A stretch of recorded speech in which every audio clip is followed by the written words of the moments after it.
Hello guys, আমাদের পিছনে যে বিল্ডিংটি দেখতে পাচ্ছেন সেটা হচ্ছে বাংলাদেশ ধান গবেষণা ইনস্টিটিউট লোকাল এরিয়া আঞ্চলিক কার্যালয় নাগুরা হবিগঞ্জ।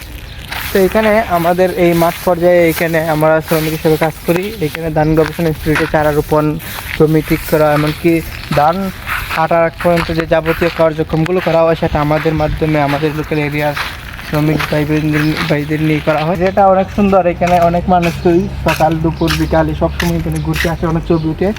তো এই এরিয়াটা সত্যি অনেক মনোমুগ্ধকর, আঞ্চলিক এরিয়া, লোকাল এরিয়া, খুব সুন্দর, নির্মম, মানে একদম অসাধারণ বলতে গেলে। এই যে নর্মাল পরিবেশ, এই পরিবেশে হাঁটা, ছবি তোলা, এর থেকে আনন্দ মনে হয় আমি কোথাও পাই নাই। তো সত্যি অনেক গ্রামের ভিতরে আমাদের গ্রামের ভিতরে এই ইনস্টিটিউটটা। তো এই ইনস্টিটিউটের মানে এদিক দিয়ে আমরা অনেক সময় আসা যাওয়া করি, কলেজে যাই, মানে অনেক ভালো লাগে এদিক দিয়ে আসলেই, অনেক ছবি উঠি, আমাদের দিনটা অনেক ভালো যায়। তো আমাদের এই কাদা গায়ে কাজ হিসেবে আপনাদেরকে ভিডিও দেখার উদ্দেশ্য। তো ডোন্ট মাইন্ড এনিথিং। তো লোকে এরিয়াটা একটু দেখান। এটা হচ্ছে প্রশিক্ষণ ভবন।